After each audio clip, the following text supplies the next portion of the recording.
आपको आवाज भी सही आ रही है और कमेंट भी मैं आज आपके देख पा रही हूं आसानी से, और सही से आप देख पा रहे हैं। थोड़ा टाइम लग गया, थोड़ा सा लेट हो गया, मुझे थोड़ा ज्यादा आइडिया नहीं, इसलिए मैं खुद से आज क्लास लगाई हूं। चलिए शुरू करते हैं। पहला क्वेश्चन, बहुत अच्छे अच्छे क्वेश्चन आज करने वाले हैं और आप सारे क्वेश्चन के आंसर करेंगे। कमेंट बॉक्स मेरे सामने है, सारे बच्चे आंसर करेंगे। जो भी आंसर आपको आ रहा है आपको आंसर जरूर करना है, ठीक है। शुरू करते हैं पहला क्वेश्चन।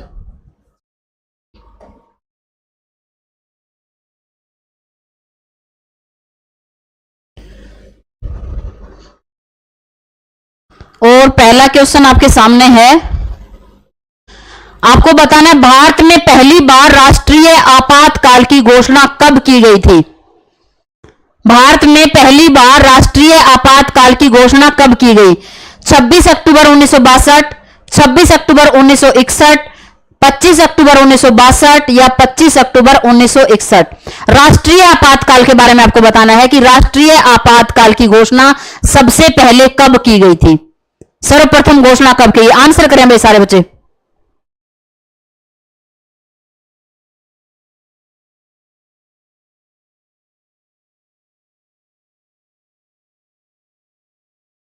चंद्रदीप प्रसाद ने आंसर दिया ए। बाकी बच्चे भी बताएं भाई कब।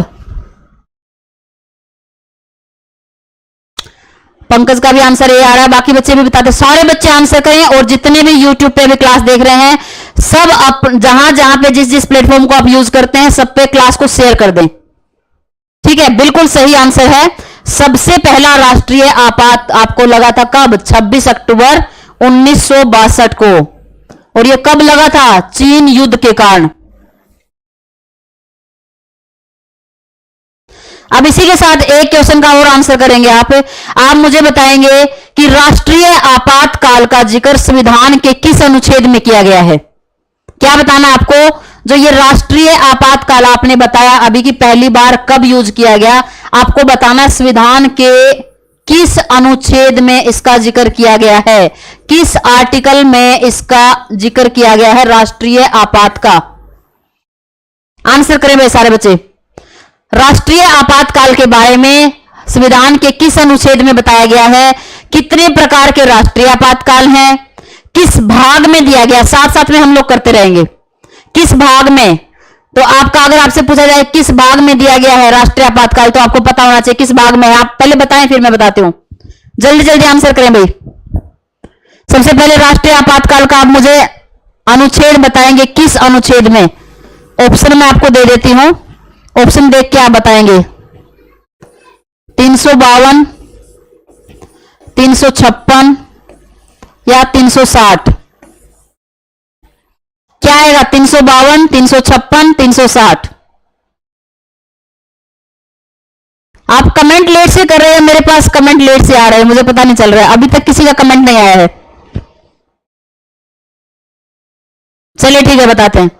क्या आएगा आपका? राष्ट्रीय आपातकाल की जब बात करेंगे तो आपका आर्टिकल आएगा 352। फिर हम बात करेंगे राष्ट्रपति शासन, राज्य आपातकाल, राष्ट्रपति शासन जिसको बोलते हैं हम लोग, उसको करेंगे हम लोग 356 में। फिर करेंगे वित्तीय आपातकाल, हाँ उसकी बात करें। अभी आंसर आने शुरू हुए मेरे पास। 360 में नहीं है बच्चे, 360 में तो आपका वित्तीय आपातकाल है, ठीक है। आगे क्वेश्चन बताएंगे आप। नेक्स्ट क्वेश्चन का आंसर करें भाई, क्या आएगा? आपके कमेंट मेरे पास लेट से पहुंच रहे हैं, ये आप कमेंट लेट से कर रहे हैं। रोहित बनर्जी भी आ गए, अरे वाह भाई, बहुत दिनों के बाद। गुड इवनिंग बच्चे।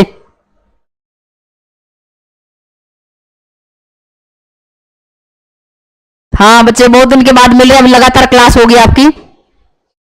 नेक्स्ट क्वेश्चन का आंसर करें। नेक्स्ट क्वेश्चन आपके सामने है, क्या क्वेश्चन दिया हुआ है? भारत के वर्तमान राष्ट्रीय ध्वज का डिजाइन किसने तैयार किया? जो हम भारत का झंडा देखते हैं, भारत का राष्ट्रीय ध्वज, तिरंगा जिसको हम बोलते हैं, आपको बताना है इसका डिजाइन किसने तैयार किया था। पहला है सच्चिदानंद प्रसाद बोस ने, दूसरा शिवकुमार मिश्रा, तीसरा पिंगली वेंकैया और चौथा है सरोजनी नायडू। अच्छा आप भी आ गए हैं, वेरी गुड भाई, सारे बच्चे आ जाएं। पुराने बच्चों को देख के बड़ी खुशी हो रही, सारे बच्चे वापस लौट रहे हैं और क्लास वही चलने वाली अपनी लगातार 9 बजे का ही टाइम रहेगा। एक भी दिन क्लास मिस नहीं करना है, अब लगातार क्लास चलेगी पहले के जैसे। हाँ, आंसर फटाफट आने लगे, वेरी गुड। क्या बताना है आपको? आपको बताना है कि जो तिरंगा झंडा हमारा है उसका डिजाइन किसने तैयार किया था? चंद्र प्रकाश, आपने आंसर गलत दिया है बच्चे। पंकज ने भी आंसर गलत दिया है। और हाँ, सी आंसर बिल्कुल सही है, वेरी गुड। किसने किया था? पिंगली वेकैया। हाँ, सी आंसर बिल्कुल सही है, वेरी गुड। अनुज भी आ चुके, वेरी गुड अनुज। नेक्स्ट क्वेश्चन का आंसर करेंगे भाई, क्या आएगा?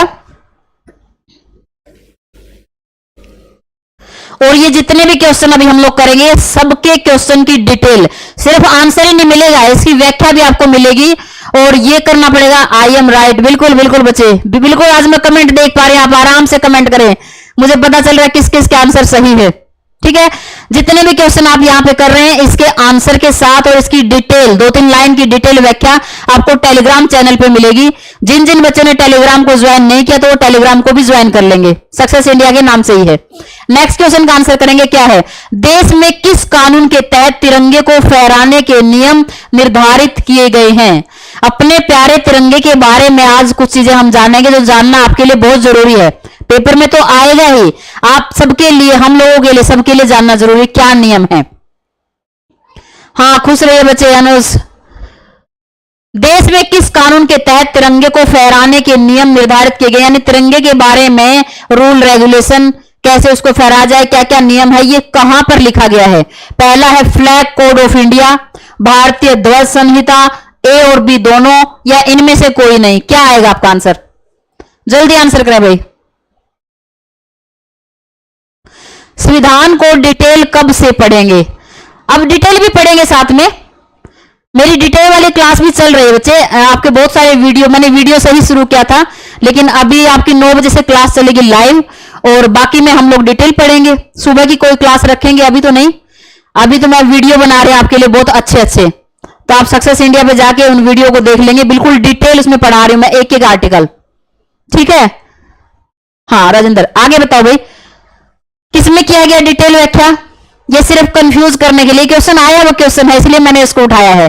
क्या दिया? पहला दिया फ्लैग कोड ऑफ इंडिया, दूसरा दिया भारतीय ध्वज संहिता। एक ही बात है, एक बार इसको इंग्लिश में लिख दिया गया, दूसरी बार इसको हिंदी में लिख दिया गया, तो किस में है ये? इसी में दिया गया है, फ्लैग कोड ऑफ इंडिया, यानी इसको हिंदी में क्या कहेंगे? भारत की ध्वज संहिता। इसमें सारी वो बातें बताई गई हैं कि झंडे को कैसे फहराया जा सकता है, कौन कौन लोग झंडा फहरा सकते हैं, उसके नियम क्या होंगे, कैसे उनको रखना है, पूरी डिटेल है। इसको हम पढ़ेंगे, ध्वज संहिता को भी पूरी है। मैम, संविधान को डिटेल कब से पढ़ाओगे? हाँ, अच्छा अच्छा, ठीक है। ए और बी दोनों बिल्कुल सही है अनुज। नेक्स्ट क्वेश्चन का आंसर करेंगे भाई, क्या आएगा? और अगला क्वेश्चन आपके सामने है, बहुत ही शानदार। सुप्रीम कोर्ट ने किस अनुच्छेद के तहत ध्वज फहराने के अधिकार को मौलिक अधिकार के रूप में घोषित किया? कितना अच्छा डिसीजन आया, 2000 की बात है ये। क्या कहा गया? सुप्रीम कोर्ट ने कह दिया कि झंडा फहराना हमारे मौलिक अधिकार का हिस्सा है। आपको बताना वो एक कौन से मौलिक अधिकार का हिस्सा है? नहीं बेटा, नहीं नहीं नहीं नहीं, बदमाश किट्टू एंट्री मार रही है। आप लोग आंसर करें,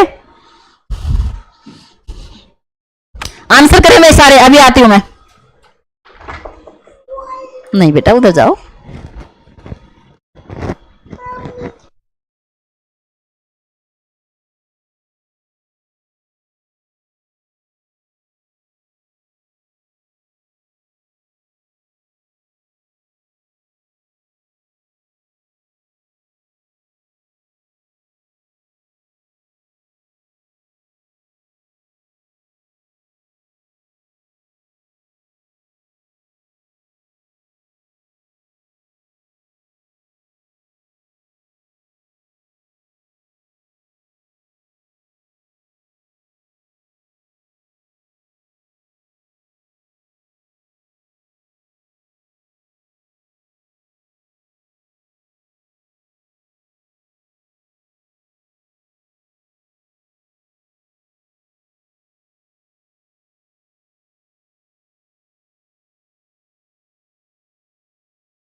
बताया नहीं आपने अभी तक। अभी आ रही है भाई आवाज? सॉरी बच्चों। Thank you Pankaj. क्या पूछा आपसे? राष्ट्रीय झंडा कहां पर फहराया जा सकता है? अभी आवाज आ रही है आपको? हाँ अभी आ रही है, ठीक है। तो राष्ट्रीय झंडा कहां फहराया जा सकता है? राष्ट्रपति भवन किसी ने बताया है? किसी ने बताया सिर्फ संसद भवन पे? किसी ने बताया आम लोगों के घरों पे? या किसी ने बताया सभी के घरों पे? अभी अभी मैंने आपको क्या बताया था कि सुप्रीम कोर्ट का डिसीजन आ गया 2000 में कि मौलिक अधिकार है, झंडा फहराना हमारा मौलिक अधिकार का हिस्सा है। आर्टिकल 19A के तहत इसको रख लिया गया।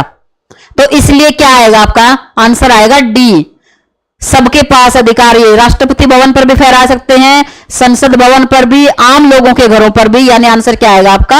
आंसर आएगा आपका डी, सभी। नेक्स्ट क्वेश्चन का आंसर बताएं भाई, क्या आएगा? अगला क्वेश्चन आपके सामने है। झंडे में इस्तेमाल किए जाने वाला सफेद रंग किस बात का प्रतीक है? तिरंगे में जो सफेद रंग यूज किया गया है वो किस चीज का प्रतीक है? हाँ, हर घर तिरंगा। अनुज बिल्कुल। किस चीज का प्रतीक आपको बताना? सफेद रंग किस चीज का प्रतीक है?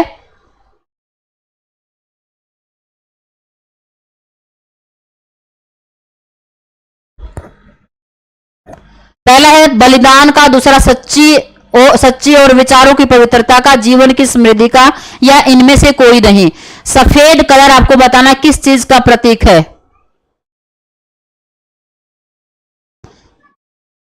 हाँ बिल्कुल चलना चाहिए भाई, तिरंगे का अभियान तो बिल्कुल अच्छा लगा, अच्छी फीलिंग आती है बिल्कुल। तिरंगा फहराना, हर घर में तिरंगा लगा हुआ होना।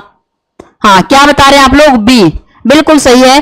किस चीज का प्रतीक है? सच्ची और विचारों की पवित्रता का। नेक्स्ट क्वेश्चन का आंसर बताएंगे, क्या आएगा?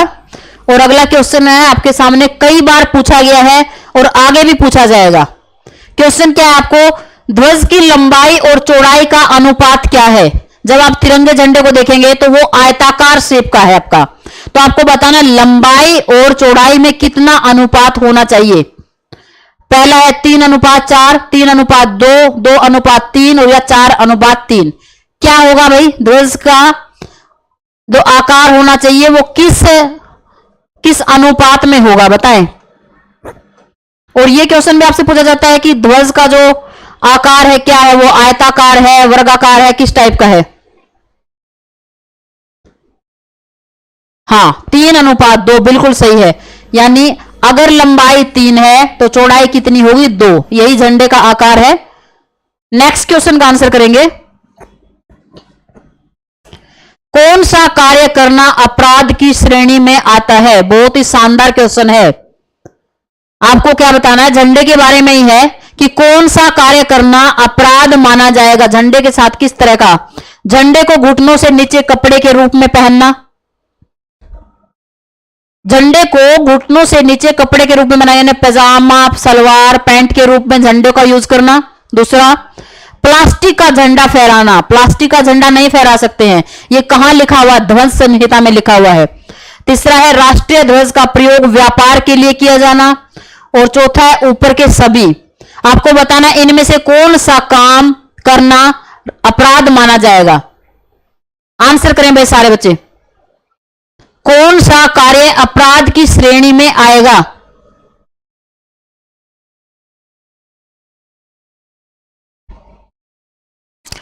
आपका आंसर क्या आएगा? हाँ बिल्कुल, सारे ही अपराध हैं। ना ही आप झंडे को घुटनों के नीचे पहन सकते हैं, ना ही प्लास्टिक का झंडा फहराया जा सकता है। उसमें लिखा हुआ ध्वज संहिता में कि किस किस टाइप के झंडे आप फहराया जा सकता है। प्लास्टिक के झंडा अलाउड नहीं है। राष्ट्रीय ध्वज का व्यापार के लिए भी आप प्रयोग नहीं कर सकते हैं। अनुज क्या लिख रहे बच्चे? समझ नहीं आया मुझे। नेक्स्ट क्वेश्चन बताएं भाई, क्या आएगा? अगला क्वेश्चन आपको बताना है, भारत के तिरंगे में चरखे की जगह चक्र कब अस्तित्व में आया? यानी तिरंगे में जहां पे अभी चक्र है, 24 तीलियों वाला जो चक्र है, पहले वहां पे चरखा हुआ करता। आपको बताना चरखे को हटाकर उसकी जगह पे चक्र कब लाया गया? 1932 में, 1935 में, 1942 में या 1947 में? आंसर करें भाई सारे बच्चे। क्या बताना आपको? चरखे की जगह चक्र कब यूज किया गया हमारे तिरंगे में? सारे बच्चे आंसर करते रहे भाई।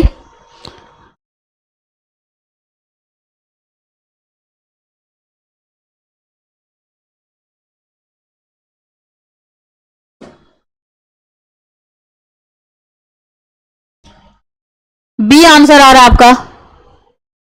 अनुज ने लिखा 1942, प्रसाद ने लिखा है बी, पंकज ने भी बी लिखा है। बाकी बच्चे बताएं क्या आएगा।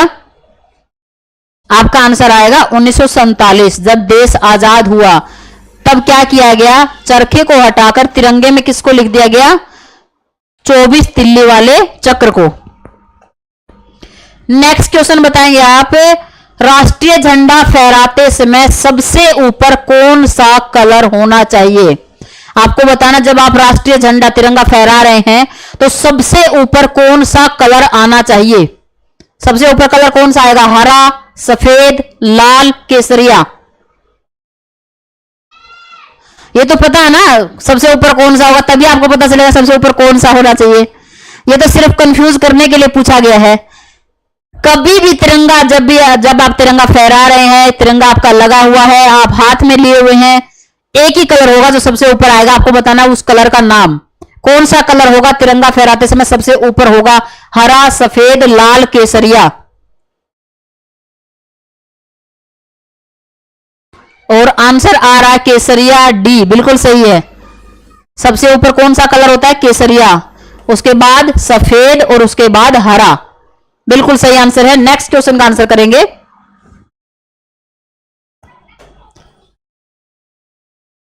किस वर्ष जन गण मन को भारत के राष्ट्रगान के रूप में अपनाया गया। अब बताना, आपको राष्ट्रगान के बारे में थोड़ी सी जानकारी ले लेते हैं। अभी पॉलिटी हम सिर्फ इंट्रो कर रहे हैं, अभी पॉलिटी के अंदर हम लोग घुसे नहीं हैं। बेसिक जानकारी पहले देख ले, राष्ट्रगान के बारे में, तिरंगे के बारे में, संविधान सभा ने कैसे काम किया, उसके बाद हम पढ़ेंगे बना हुआ पूरा संविधान। ठीक है, आपको बताना है राष्ट्रीय, क्या बताना आपको, किस वर्ष जन गण मन यानी राष्ट्रगान को कब अपनाया गया। राष्ट्रगान आता तो सबको है ना भाई, ऐसा कोई तो महारथी नहीं है जिसको राष्ट्रगान ना आता हो। 1950 लिखा है अनुज ने। बाकी बताएं भाई, जनगण मन को भारत के राष्ट्रगान के रूप में कब अपनाया गया, 1948, 49, 50, 51। क्या आंसर आएगा। और आप लोग क्लास को शेयर नहीं कर रहे भाई, क्लास को शेयर करो ताकि और जोश से मैं हर दिन क्लास पे आऊं। क्लास तो मुझे करनी है, आप जानते हैं, जब मैं लग जाते तो करती हूं क्लास। हर दिन क्लास होंगी आपकी, सातों के सातों दिन। लेकिन जब आप क्लास को शेयर करेंगे तभी क्लास लेने में मुझे ज्यादा मजा आएगा, है ना। तो आंसर आप लिख रहे हैं, चंद्रदीप ने भी लिखा है 1950, बिल्कुल सही है। कब अपनाया गया, 1950 को। लेकिन तारीख बताओ भाई, किस तारीख को अपनाया गया 1950 में, किस डेट को। अनुज, चंद्रदीप, जिन्होंने आंसर दिया भाई, पंकज, बताओ जल्दी से। 1950 में कौन सी तारीख को, 24 जनवरी को, 26 जनवरी को, 25 जनवरी को या 23 जनवरी को। बताएं कब अपनाया गया। कल की क्लास में जिक्र किया था, अगर आपने कल की क्लास देखी होगी तो 29 जुलाई को। नहीं अनुज, गलत है, वैसे चेक करो, थोड़ी देर में बताओ मुझे। अच्छा, कल की क्लास आपने नहीं की है इसका मतलब। अब आपको बताना, बिल्कुल बेसिक सा क्वेश्चन है लेकिन आपको पता होना चाहिए क्या है। संपूर्ण राष्ट्रगान का वादन काल क्या है, यानी संपूर्ण राष्ट्रगान गाने के लिए कितना समय लगाना होता है, कितना समय निश्चित किया गया है कि राष्ट्रगान गाने के लिए आपको इतना ही समय लगाना है। हाँ, चंद्रदीप प्रसाद ने बिल्कुल सही लिखा भाई, 26 जनवरी, 24 जुलाई। चंद्र प्रकाश और अनुज बिल्कुल थोड़े से करीब हैं, अभी पहुंचे नहीं हैं, आसपास हैं आप लोग अभी। हाँ, इसका आंसर बिल्कुल सही दे रहे हैं आप लोग। बचपन से पढ़ते आ रहे, कितना टाइम लगाना है, 52 सेकंड का टाइम होता है जनगण मन गाने के लिए। अगले क्वेश्चन का आंसर करेंगे और अगला क्वेश्चन आपके सामने है, भारत के संविधान सभा ने राष्ट्रीय ध्वज को सर्वप्रथम कब स्वीकार किया। ध्वज वाला लगता है याद कर लिया आपने, है ना। मैंने राष्ट्रगान पूछा था, किसी ने राष्ट्र ध्वज का भी आंसर दिया है। अभी बताएंगे आप इसको। राष्ट्र ध्वज यानी तिरंगे की हम बात कर रहे हैं, तिरंगे को सबसे पहले कब स्वीकार किया गया, किस डेट को तिरंगे को स्वीकार किया गया संविधान सभा के द्वारा। 22 जुलाई 1947 को, 23 जुलाई 1947 को, 25 जुलाई 1947 को या 15 अगस्त 1947 को? क्या बताना है आपको? राष्ट्र ध्वज यानी तिरंगे को संविधान सभा के द्वारा कब अपनाया गया, कब स्वीकार किया गया? 22 जुलाई को। बिल्कुल सही आंसर है, वेरी गुड अनुज। 22 जुलाई 1947 को स्वीकार किया गया था संविधान सभा के द्वारा। किसको? हमारे राष्ट्रीय ध्वज को। हाँ, वेरी गुड। नेक्स्ट क्वेश्चन का आंसर करेंगे भाई। और अगला क्वेश्चन आपके सामने है, भारत का राष्ट्रीय पशु कौन सा है? हिरण है, हाथी है, बाघ है, शेर है? लास्ट के दो वाले में कंफ्यूजन रहती है भाई मुझे, तो आप बताएं, आपको जानकारी है क्या? आपको क्या बताना है? भारत का राष्ट्रीय पशु कौन सा है?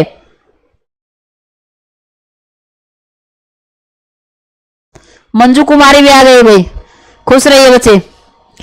अब जल्दी आप डेली क्लास क्या करें, अभी डेली क्लास होना शुरू हो गई आपकी। आपको बताना है भारत का राष्ट्रीय पशु क्या है, और राष्ट्रीय पशु का वैज्ञानिक नाम आपको पता होना चाहिए कि वैज्ञानिक नाम क्या है, वो पूछ सकता है आपसे। तो राष्ट्रीय पशु क्या है भाई? शेर है क्या? आंसर नहीं दिया आपने अभी तक इसका, बताएं क्या आएगा। हाँ, एक आंसर मेरे पास आ गया, बाकी बच्चे भी आंसर करें। राष्ट्रीय पशु क्या है? क्या आंसर आएगा आपका? सी, बाघ। शेर नहीं है बल्कि क्या है? बाघ है। नेक्स्ट क्वेश्चन का आंसर बताएंगे, भारतीय राष्ट्रीय ध्वज में चक्र किसका प्रतीक है? जो अभी आपने पढ़ा था चक्र, चरखे की जगह पे चक्र लाया गया था 1947 में। आपको बताना वो चक्र किस चीज का प्रतीक है? आजादी का, न्याय का, समानता का, भाईचारे का? 24 चक्र जो तिल्ली है 24 उसमें चक्र में, आपको बताना वो किसकी प्रतीक है? आजादी, न्याय, समानता, भाईचारा? बताएं भाई, आंसर करें।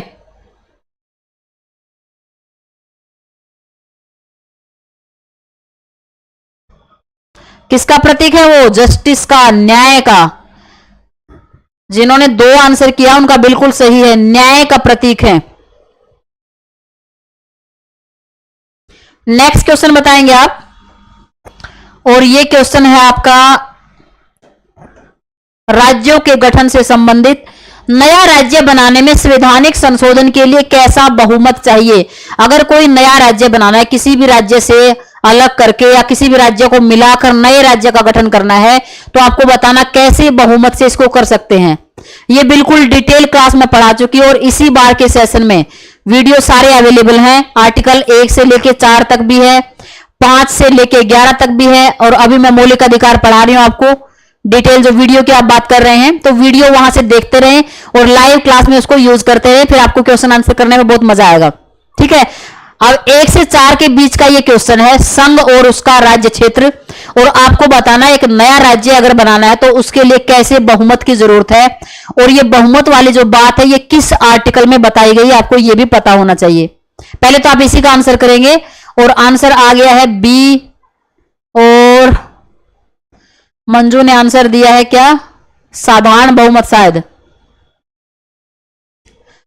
तो आंसर सबसे पहले तो इसका आंसर देख लेते हैं। इसका आंसर आएगा सिंपल बहुमत से, साधारण बहुमत से ये काम कर सकते हैं।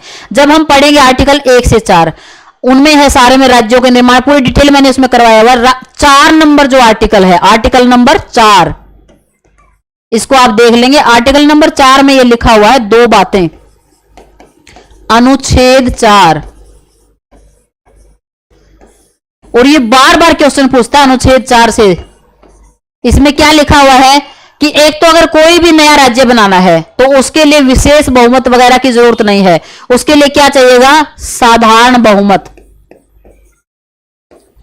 नंबर 1।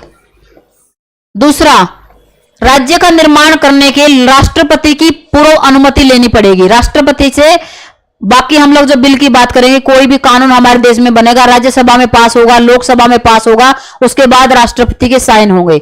लेकिन जब राज्य निर्माण की बात होती है, कोई भी नया राज्य बनाना है, यूनियन टेरिटरी बनाना है, किसी भी नए राज्य को मिला के एक राज्य बनाना है, ऐसा कोई भी काम करना है तो राष्ट्रपति की अनुमति पहले लेनी पड़ेगी। ठीक है।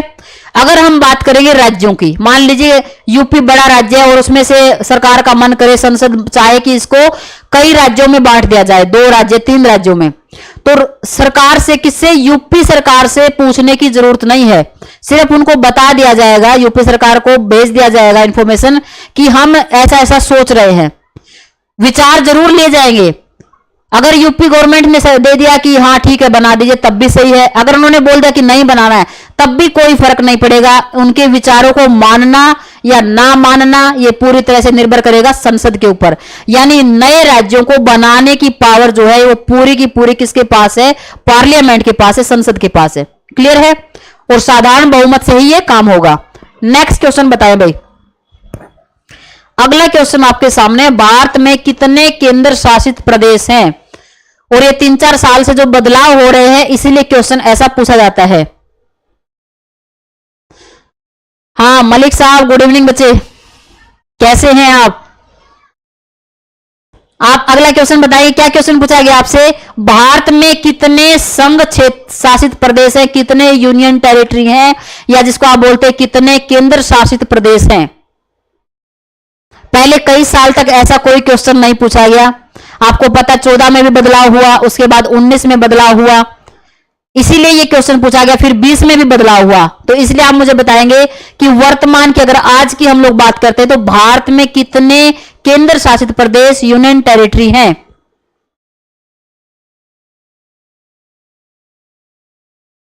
आंसर आ रहा है 7। बाकी बच्चे भी आंसर करें भाई।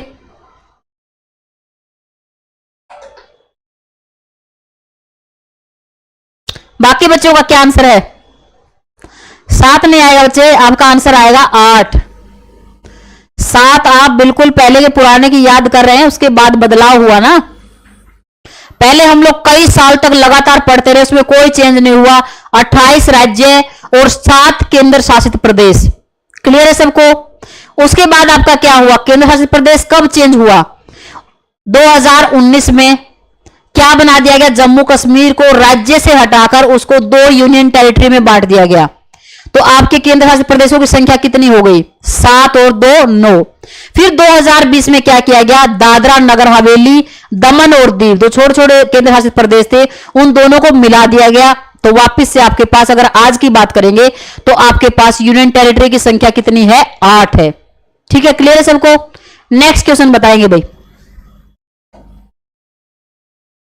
और अगले क्वेश्चन पे हमेशा सवाल बनते हैं, और ये है सिक्किम से रिलेटेड। आपको बताना, सिक्किम भारत का एक राज्य कब बना? किस संशोधन के माध्यम से सिक्किम को भारत का राज्य बनाया गया? आंसर करें पहले, फिर इस पे थोड़ी चर्चा करेंगे।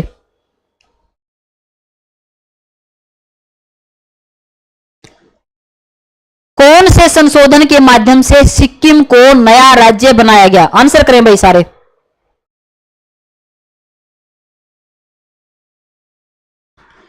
कौन से संशोधन के माध्यम से? ओ शहीद आ गए भाई, गुड इवनिंग बच्चे, गुड इवनिंग।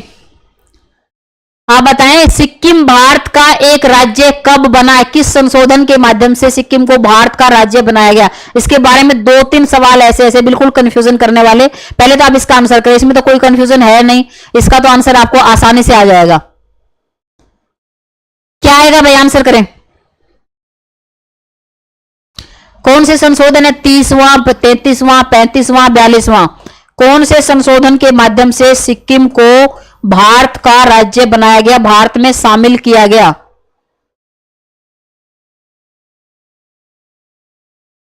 आपका आंसर आएगा 35वां। अगर सिर्फ 35 दिया तब तो कोई कंफ्यूजन नहीं है। दिक्कत कब आती है? जब 35 और 36 दोनों दे दिया जाए। अब इसके बारे में बात करते, पहले ध्यान से सुनेंगे बिल्कुल। पहली बात तो जिनको डिटेल पॉलिटी पढ़नी है, डेली मेरे वीडियो आ रहे हैं सक्सेस इंडिया पर, एक एक आर्टिकल को लेके मैं बिल्कुल डिटेल पढ़ा रही हूं आपको। और अभी हम चल रहे हैं आर्टिकल शायद 14 या 15 पे, उसके पहले वाले सारे वीडियो आपके पास अवेलेबल हैं, बिल्कुल डिटेल आप उसको पढ़ सकते हैं। ठीक है, सिक्किम के बारे में अगर बात करेंगे, जो 35वां संशोधन हुआ, एक हुआ 36वां संशोधन। 2 संशोधन आपको याद रखने हैं, एक है 35वां और दूसरा है 36वां। अगर आपसे क्वेश्चन पूछा गया, जैसे ये क्वेश्चन पूछा गया, सिक्किम को भारत का एक राज्य कब बनाया गया, तो आपने आंसर कर दिया 35, बिल्कुल सही है। अगर आपसे यही इसी में जोड़ देता कि सिक्किम को भारत के संपूर्ण राज्य के रूप में कब मिलाया गया, तो आपका आंसर आता 36वां संशोधन। 35वां संशोधन किया गया, यह भी 1975 में ही किया गया। उस टाइम पे पूरी तरह से सिक्किम को भारत में नहीं मिलाया गया, बल्कि सहयोगी राज्य का दर्जा दिया गया। सहयोगी राज्य मतलब कुछ ही मुद्दे ऐसे थे जिसको डील करेगा भारत, बाकी रहेंगे किसके पास, सिक्किम के पास। ठीक है, सिर्फ थोड़ी सी मदद करेगा। कुछ दिन के बाद सिक्किम के लोगों को रियलाइज हुआ कि नहीं, भारतीय हमारे, वो ट्रायल ले रहे थे एक तरह से। जैसे आप लोग कहीं भी कोर्स खरीदने के लिए या क्लास करने के लिए पहले ट्रायल क्लास देखते हैं ना, कि हाँ भाई समझ में आ रही कि नहीं। इसी तरह से सिक्किम ने एक ट्रायल लिया, और ट्रायल क्या लिया, 35वां संशोधन किया गया। भाई यही आपके मैटर, आप डील करो, बाकी हम लोग खुद देखेंगे। कुछ दिन के बाद, यानी 2 महीने के अंदर अंदर ही सिक्किम की जनता को, सिक्किम की सरकार, जो लोग थे वहां पे, उनको रियलाइज हो गया कि नहीं, भारत तो हमारे लिए बिल्कुल बढ़िया देश है, मस्त बिल्कुल। तो उसी के 2 महीने बाद फिर से संशोधन किया गया, और वो संशोधन किया गया 36वां संशोधन।